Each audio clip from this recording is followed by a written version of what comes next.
All right, Russ. Really need you to talk again. Absolutely. Be specific. Before. What was life like before the Combine? Ah, excellent. Alex, have you ever heard of a club sandwich? Nope, not once. Right. To make a club sandwich, you need to start with bread.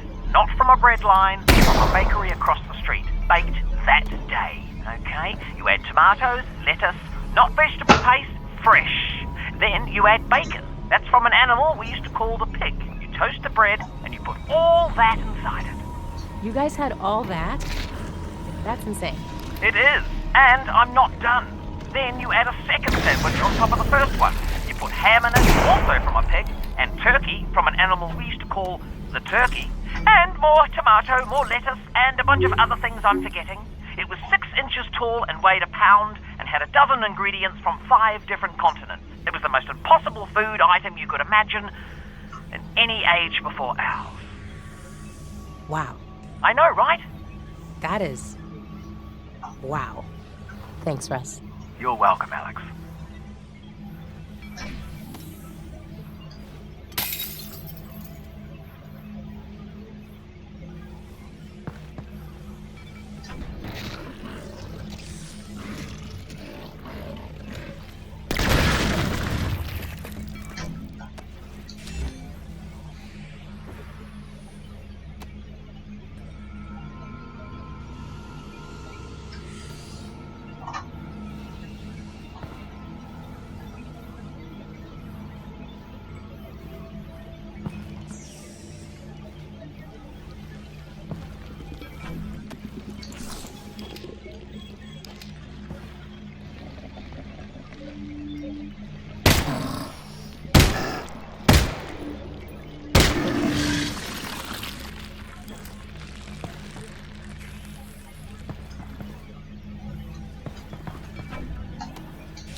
When the writers create a new character, we try to write a variety of material from that character's perspective to help find their voice. What motivates them? What do they sound like? How do they relate to other characters? It's helpful to know the answers to questions like this early in a project, particularly when working with a team, where different people might end up writing for that character. The club sandwich story that Russell tells in this section started out as one of these writing exercises. The writing team wrote pages and pages of Russell telling Alex stories about life before the Combine, getting irritated with her, telling bad jokes, pretty much the whole emotional spectrum. As we refined Russell's character, almost all of that fell by the wayside. We needed to do that work to get to Russell, but most of it didn't sound like Russell anymore. Later in the project, we decided to make Alex scared of the dark, so we needed Russell to talk a lot in this section to keep Alex company. It didn't matter what he was saying, it just had to be this voice in the darkness that she was grabbing onto. And then we remembered, hey, didn't we write a rambling sandwich monologue a year ago? And the club sandwich speech was resurrected.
이게 진짜 장난 아닌가.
Wait, is that a dead Combine soldier?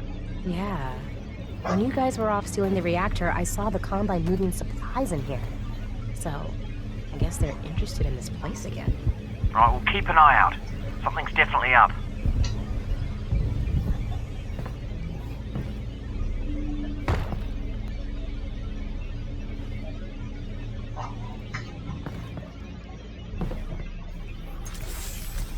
Alex, manhack! Watch out! See it.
Okay, so right now, what it's like to live on Earth on a scale of 1 to 10. I'd say we're at a 2. Yep, could always get worse. What would you rate it before the Combine showed up? Ooh, that's a toughie. I don't know. Good day? I'd say 6. Yeah, strong 6. 6? That's not great. Well, that's life, Alex. You know, it's not always great. Well, maybe we get the Combine off Earth and we could shoot for like an 8, you know? Ooh, an 8. Yeah, that really would be nice. Really nice.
When building a Half-Life game, we try to start playtesting as soon as we can, even when we only have 10 or 15 minutes of gameplay built.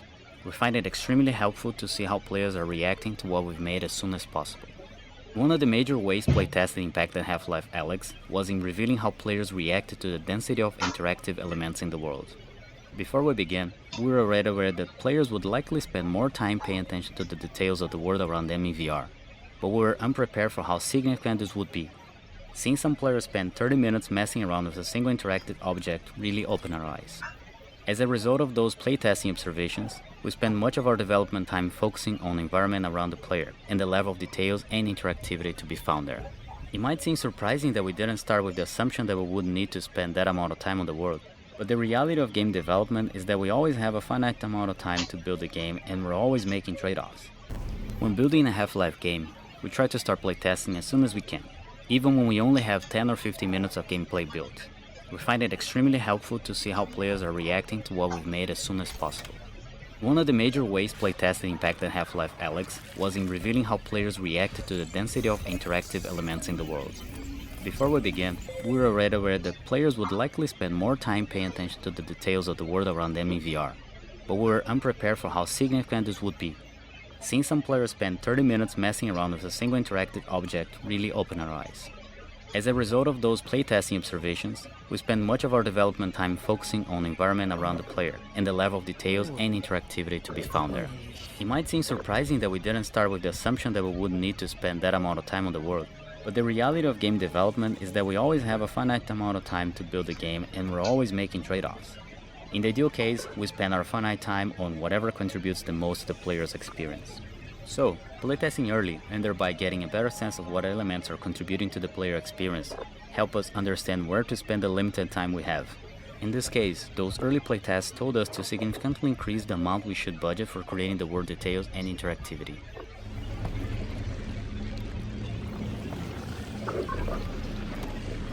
Barnacles are a unique enemy type in Half-Life Alyx in that they are static and often situated above the player's natural view direction. During testing in confined or dimly lit spaces, we often saw players walk into barnacle tongues without noticing them. One way we addressed this was with audio. In particular, we made idle barnacles emit subtle breathing, croaking, and grumbling sounds like the following.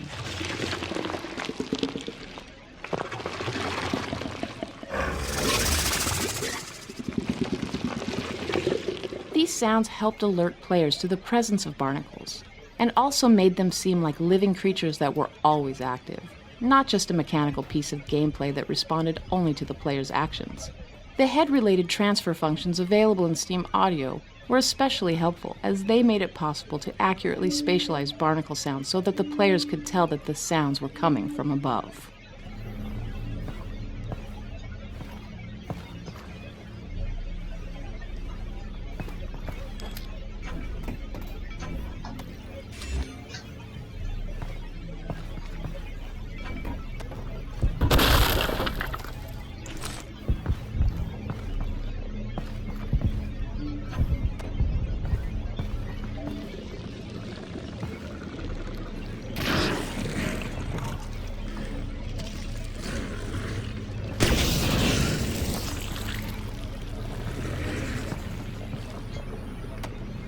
Early incarnations of manhacks were frustrating to fight in VR, since their audio was not providing enough information about their location.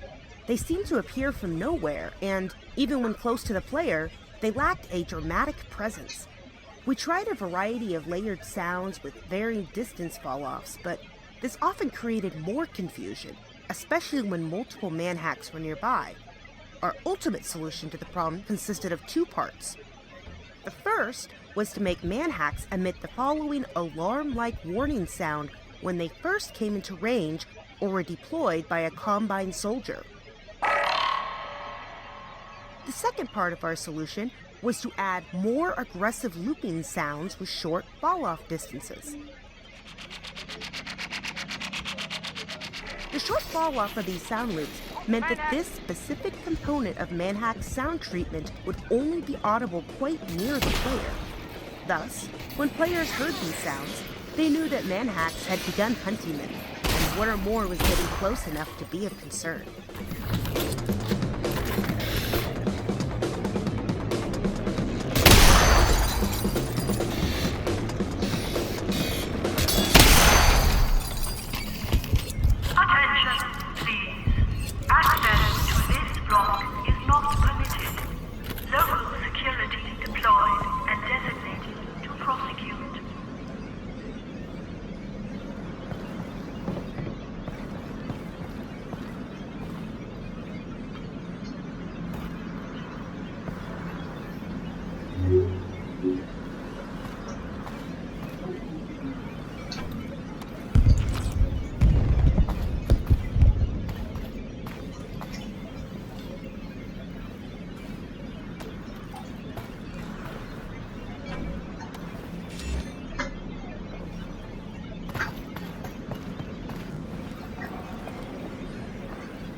Before Final Art was added, the cramped dark area of this level did not take players very long to traverse. But as the fidelity of the game increased, players spent more and more time getting to this point. As we've learned over the years, too much time in dark underground areas can become fatiguing to players, and this is even more significant in VR.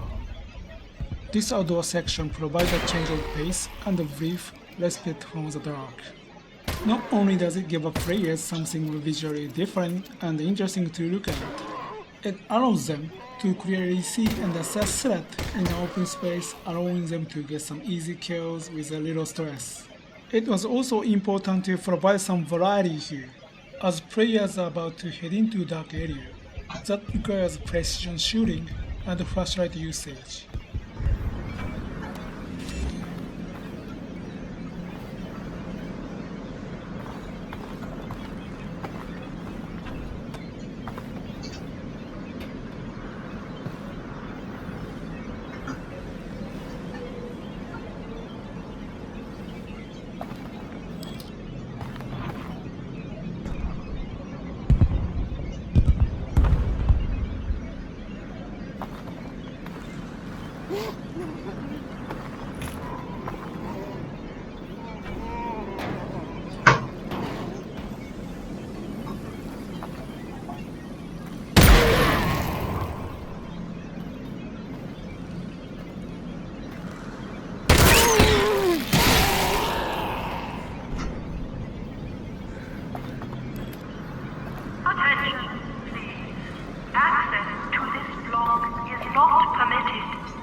So, when we get the Combine off of Earth, what are you gonna do? I'm going full production mode on the Russells, of course. Oh, of course. You'll be sitting on a landmine. Gold mine, yep. So here's the plan. Conservative estimate, I figure 1 year to get the world unconquered by the Combine, get them off the planet, so that's year 1. Then another year to mass produce the Russells. Although, just quietly, we will need to rebuild society first, to get some basic infrastructure, jobs, money, that sort of thing. Otherwise people won't be able to buy them, So, 3-year plan. Let's swap the infrastructure thing in for year 2. Oh, yeah, definitely. You're gonna want to put that in here too.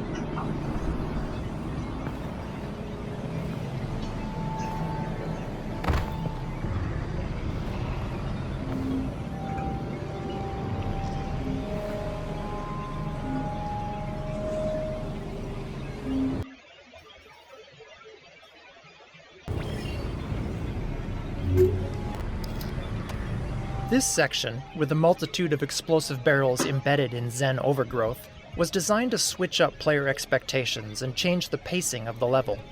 Prior to this point in the game, explosive barrels and canisters were used as offensive weapons. In this space, they're deadly to the player. If a barrel or canister does explode, it sets off a fatal chain reaction. This change in priority forces players to aim carefully and adds intensity without combat. This has the positive side effect of training players to utilize the pistol even more effectively. While the automatic alignment of the flashlight with a braced weapon is useful in direct combat, in this section we observed players taking advantage of the decoupled weapon and flashlight as they illuminated and targeted barnacles in the intricate Zen foliage overhead. Oh boy. Getting dark again.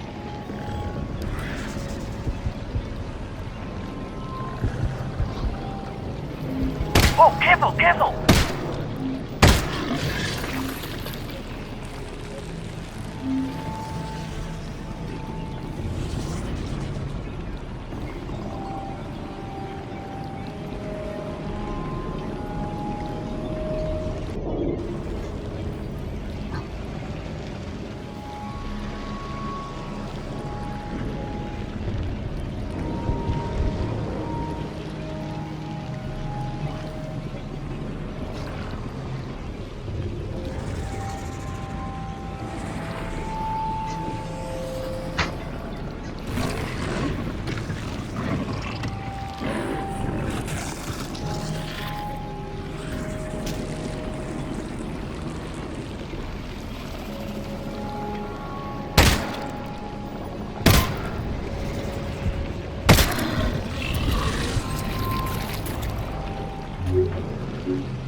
We decided early on that the environments we wanted to portray in Half-Life Alyx would benefit from an investment in high-quality volumetric lighting. This component of illumination is an indispensable tool, not just for creating atmosphere, but for drawing the player's attention to critical gameplay elements. Our system works in 3 phases. In the first phase, illumination from static light sources is captured in a 3-level hierarchical volumetric clip map surrounding the player. The highest resolution level of this clip map measures 1 cubic inch per voxel. The clip map is updated incrementally, less than once per frame, as the player moves throughout the scene. In the second phase, a compute shader ray marches in view space throughout the clip maps, accumulating static lighting, dynamic lighting, and volumetric extinction. The ray marching is performed every frame and employs temporal anti-aliasing to improve quality. In the final phase, we resample lighting and volumetric scattering from the prior phase for each eye once per frame. The result is a texture that describes, for any given view space depth, volumetric scattering and extinction, which we apply during forward rendering. 5 to 10 year vesting period, obviously, could be very lucrative for you, Alex, in the long term. I don't know what any of that meant, but sounds good, partner. Yep, sounds good. Alex?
Alex? Alex, you still there?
Alex?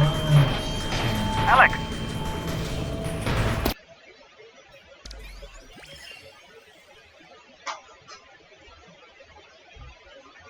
It's not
These guys have automatic weapons. They're alien commandos. Of course they have automatic weapons. We'd have them too, but Combine weapons are gene-coded, so out of luck. Unless you find one that's unbonded, or you're open to some minor genetic We always modifications. introduce new enemies at a distance, and never while the player is under duress. Here, the player is able to observe the Combine soldiers killing some wandering zombies, giving the player an idea of how powerful the soldiers are, and how they might operate in combat. We located the Combine far enough away that it was plausible that they would not notice the player, but close enough that the player could choose to engage, but remain relatively safe from return fire.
Oh, that really worked, didn't it?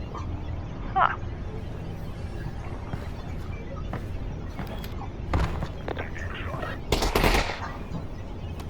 The first encounter with a Combine soldier caused a number of issues in playtesting. The biggest one was that players were often surprised when the soldiers started shooting at them. Some players who were new to the Half-Life series had no idea who these soldiers were, but it's also been hours of game time since players saw another human, and we found that many players weren't willing to immediately start shooting. Some players also wondered why Alex moved so quickly to killing other humans. This area was designed to demonstrate that Combine soldiers are hostile and will attack on sight, giving the player a reason to want to shoot back. It starts with the dialogue preceding the encounter, where the player overhears the Combine discussing the problem of scavengers in the quarantine zone. Then, when the player finally achieves visual contact with their first Combine soldier, they witness that soldier in the process of executing a civilian scavenger.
Squad's Soldier AI has been a mainstay of the Half-Life series, so we were excited to see how their design would be impacted by the move to VR. Our early playtesting against a Half-Life 2 Combine Soldier AI in VR immediately made a number of things clear. First, the players did not like to be shot at, and often had a visceral negative response.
Too overwhelming in VR.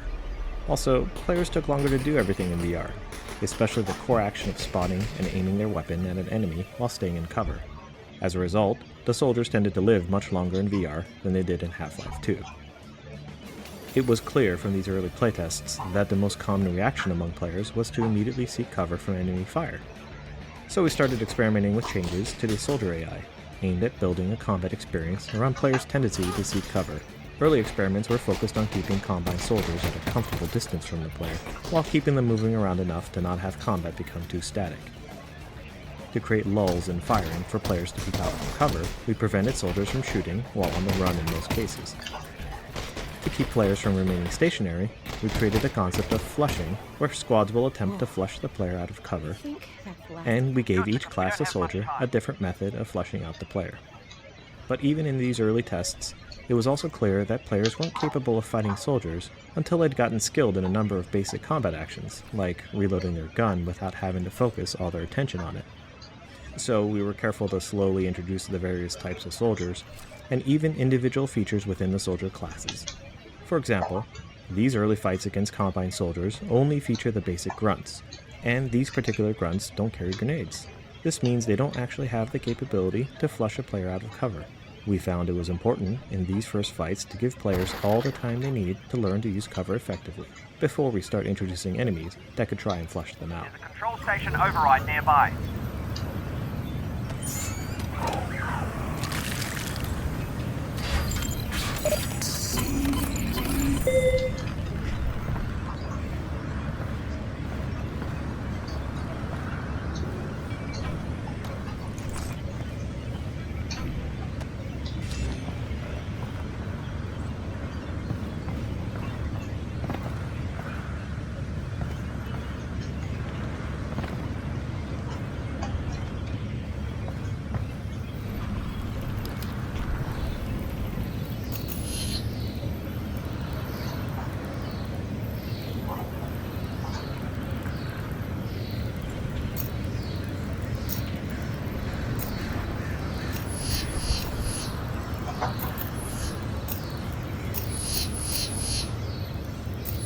There's plenty of time to get the override back online. Alright, I'll be able to stop the train right here. You sure you can do that? Absolutely. You just need to activate the terminal. Nice. Then you'll need to be ready for a fight. They're not going to give up your dad easily. I'll be... Right, that's the terminal there. I'm on it. Do hurry, though.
Three shells left.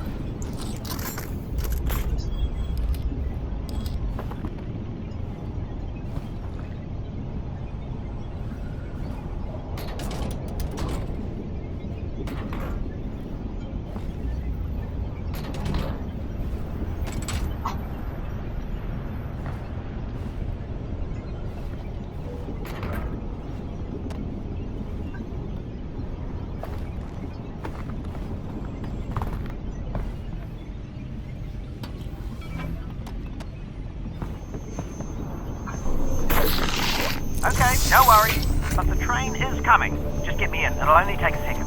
You're doing great. Yep, doing great. No worries. Worries. Worries. No worries.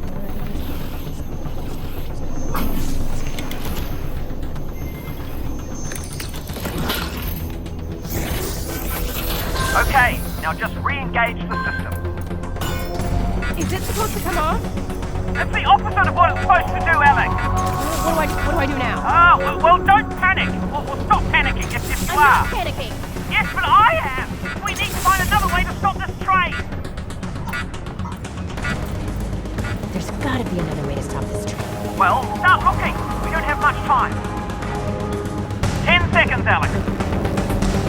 At this point in the game, we knew we needed a big set piece, a non-combat moment to reward players for fighting their way through the dark, scary tunnels. Not only that, but the pace of the story was leading up to its most important moment thus far, the rescue of Eli Vance. Crashing the Combine prison train that was transporting Eli felt like the exact right thing to accomplish these goals, and it gave us the opportunity to create some VR spectacle.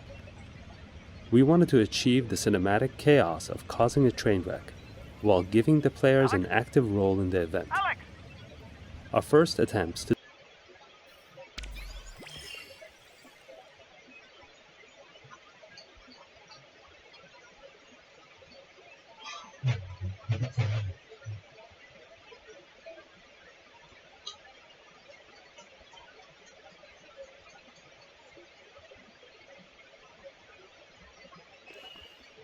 There's gotta be another way to stop this train. Well, start looking. 10 seconds, Alex. At this point in the game, we knew we needed a big set piece, a non-combat moment to reward players for fighting their way through the dark, scary tunnels. Not only that, but the pace of the story was leading up to its most important moment thus far, the rescue of Eli Vance. Crashing the Combine prison train that was transporting Eli felt like the exact right thing to accomplish these goals, and it gave us the opportunity to create some VR spectacle. We wanted to achieve the cinematic chaos of causing a train wreck, while giving the players an active role in the event. Our first attempts to design the scenario were a challenge. It turned out that directing the players' attention wasn't as simple as ensuring they were in the right position through gameplay. In our initial tests, players frequently failed to see some or all of the spectacular train wreck. The crash was one of the first destruction sequences we put into the game, so we had a lot to learn about player behavior in VR and how to direct the player naturally to immerse them in the chaos. On top of that, to continually hit our target frame rate, we needed to create a cascading series of events, so that only some of the destruction was happening at any given time. Sound design, level design, effects, and animation had to be carefully coordinated to lead the player's attention through each stage of the wreck. For example, at the start of the crash, we used the sounds of train cars piling up in the distance to get the player's attention to their eventual path forward, and we wanted players to witness this destruction. Before bringing down the smokestack, we gave players a brief moment of rest, and, again, used sound to draw their attention to the smokestack.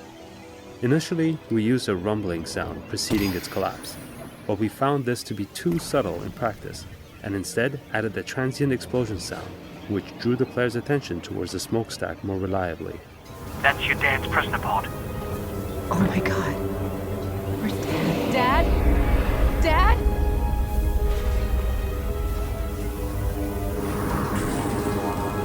Dad!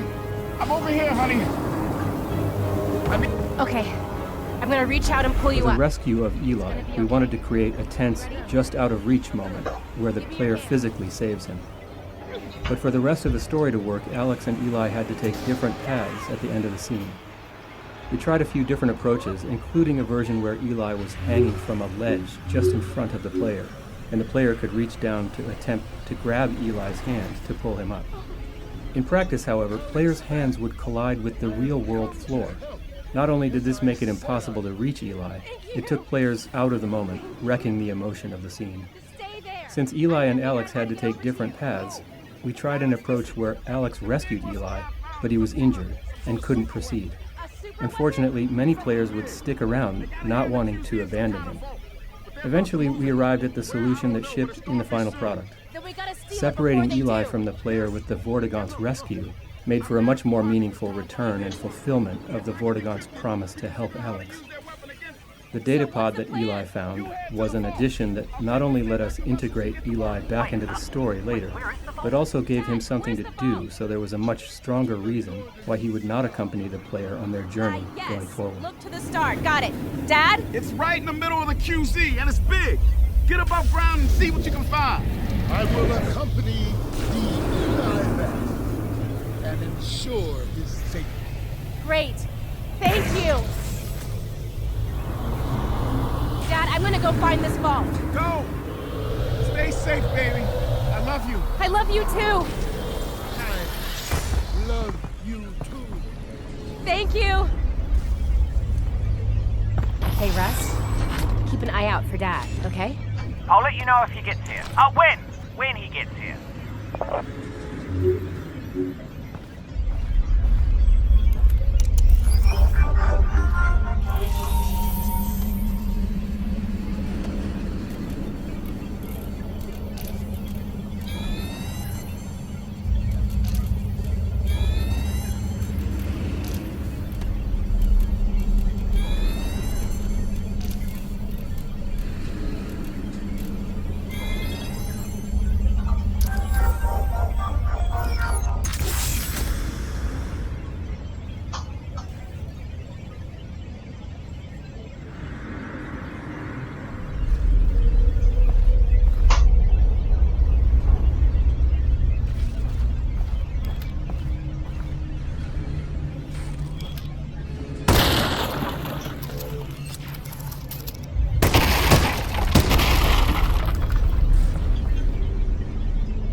You know, it got a bit messy back there, but we did get Dad back.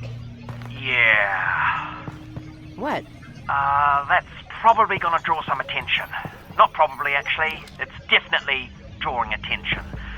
Look, they're looking for you now, okay? So just be careful.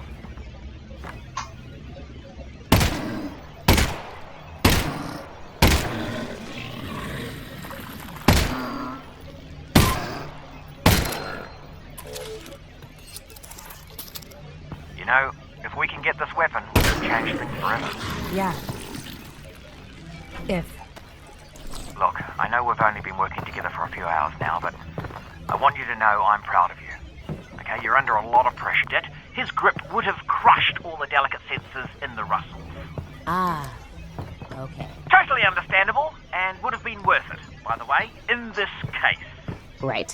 Having said that, I have a hard time imagining another situation where that would have been the case. And much like your father, the Russells are priceless. Okay, so just, moving forward. Russ, I promise your gloves are safe with me.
Early on in the project, we spent some time experimenting with the classic Half-Life crowbar.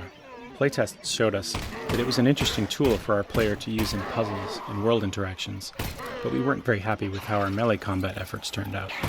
We felt it was really important that the crowbar was solid to the world and enemies, and that resulted in some tricky physics challenges. Players could easily push the crowbar into an enemy in front of them, because nothing in the real world would stop it. Indeed, without that real-world physical feedback, we found playtesters exhibited a wide variety of swing behaviors. Some would waggle the controller rapidly, others would put their whole body into it. At the same time, playtest response to our pistol prototype was very positive, especially around the more complex reloading mechanics. Faced with a potentially significant R&D problem in melee combat, we chose to refocus our efforts on ranged combat. It also didn't help that players all associated the crowbar with Gordon Freeman, not Alex Vance.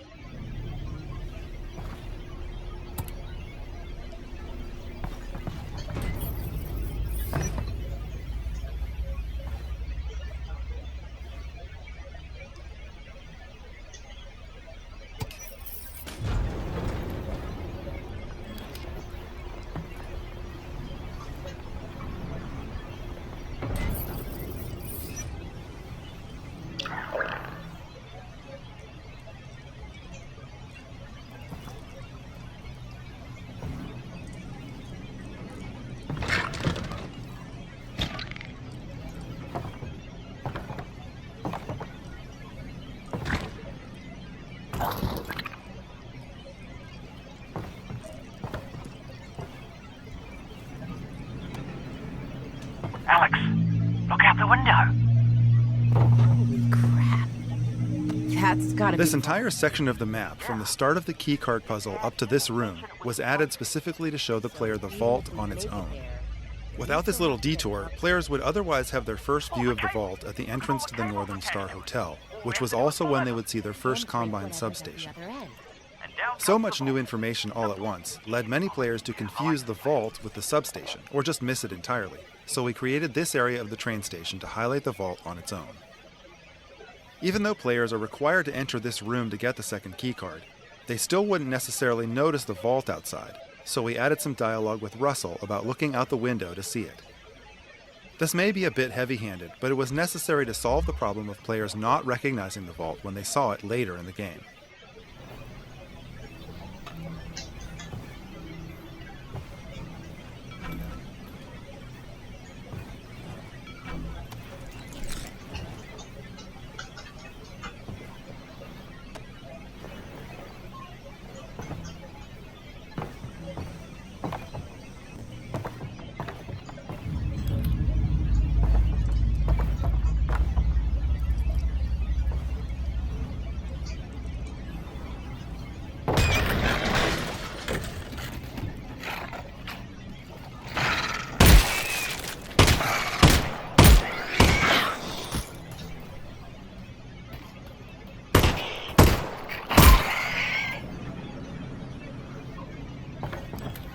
Have you heard any Combine chatter about Dad escaping?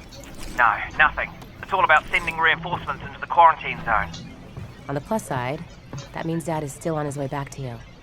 We'd have heard if they recaptured Eli Vance. And on the downside... Getting to the vault isn't going to get any easier.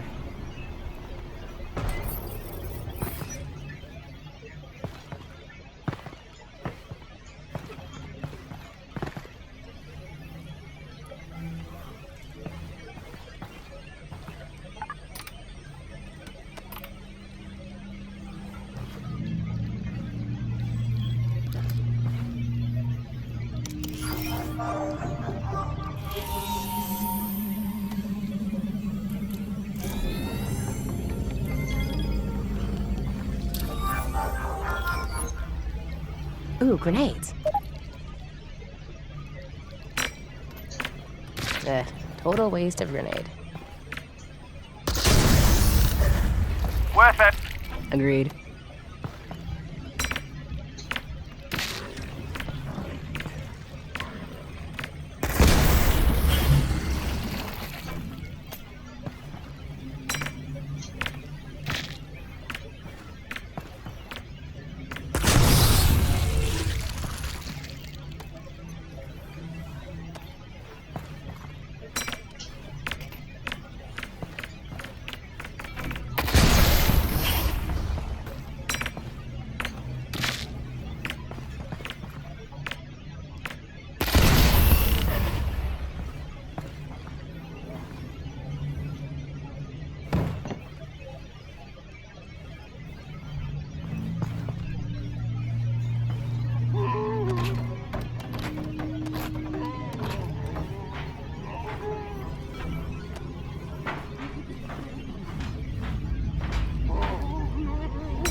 Heads up, zombie.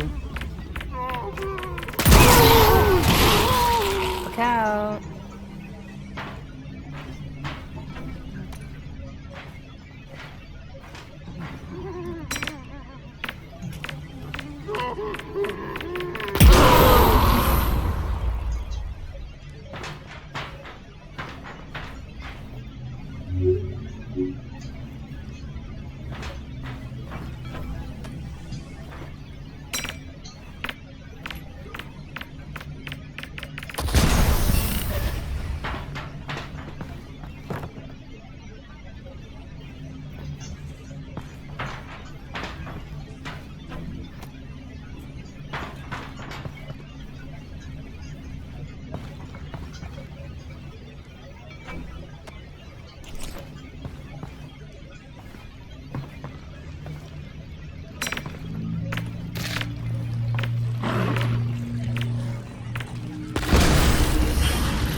Although it may seem obvious that throwing would be a trivial interaction to support in VR, a lot of nuanced work is required to get it to feel right.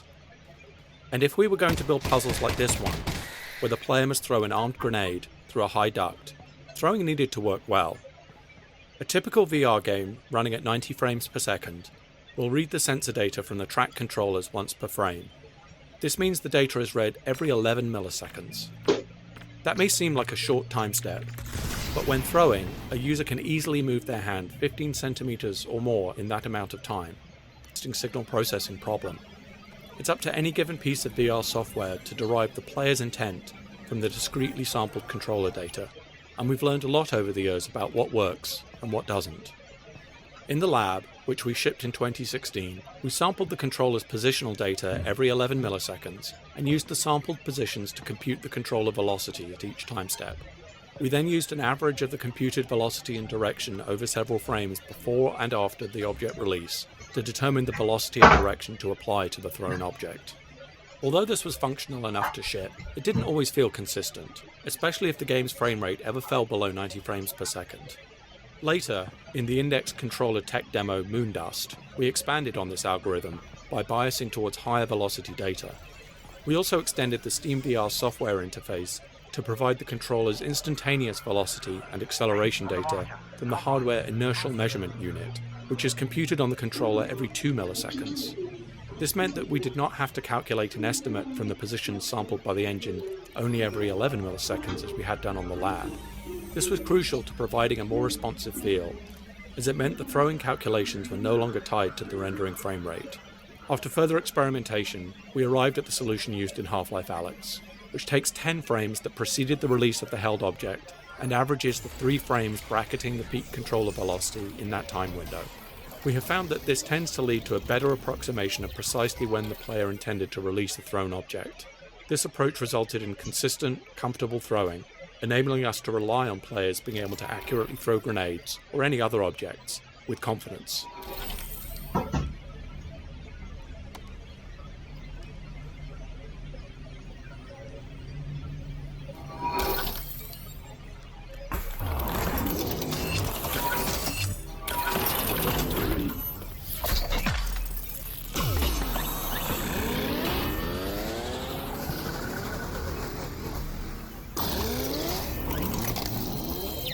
Wow, my gun's looking pretty good.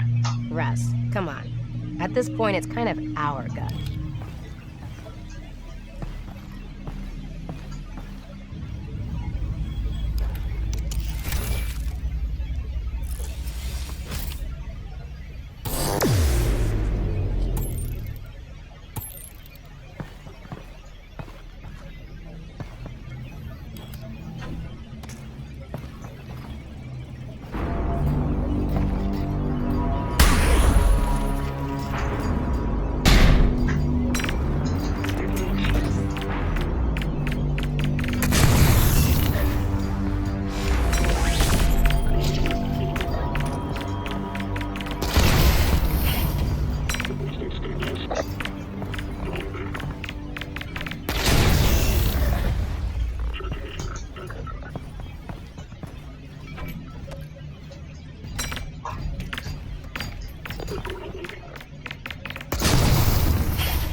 This optional toner puzzle is intended to train players not to blindly click on each junction without first understanding the implications.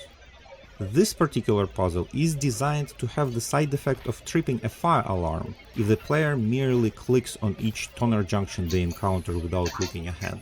An observant player can easily solve the puzzle without tripping the alarm, but a careless player will trip the alarm, causing a Combine soldier to come storming around the corner to investigate the noise.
Look to the Northern Star.